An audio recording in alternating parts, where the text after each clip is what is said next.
पहले you should understand what do you mean by cell. Cell is the basic unit of life, right? जैसे हम कहते हैं, if suppose there is a wall is made up of bricks. So bricks is the smallest unit. Same way में the living organisms की smaller unit है cell, right? So देखिए, there is a diagram of a cell. It is given in the NCERT. This is a diagram of human cheek cell. What is common about it? That किसी भी cell की आप बात करते हैं, either it is plant cell, either it is animal cell.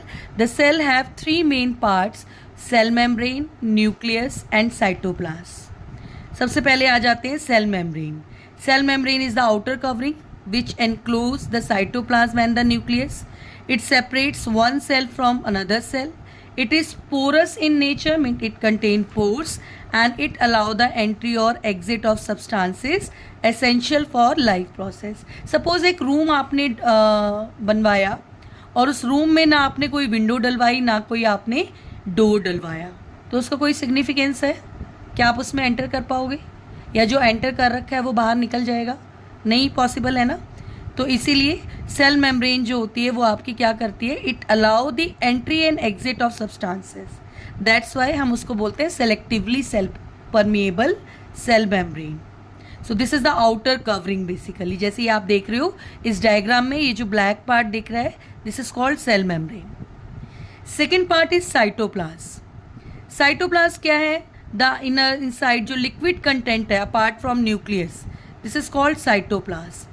Cytoplasm contain other components such as carbohydrates, protein, fat, minerals, etc. And all the chemical reactions जो भी cell के अंदर होती है that takes place inside your cytoplasm. So most of the life process also takes place in it. Okay. Then there is nucleus.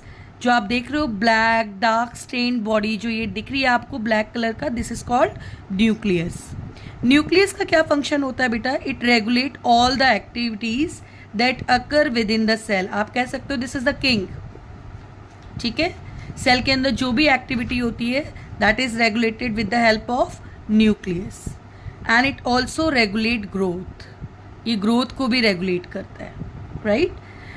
There is one more term, cell wall.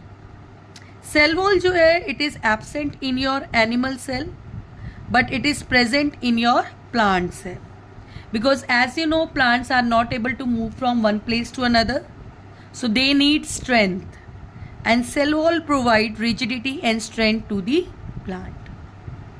Bye.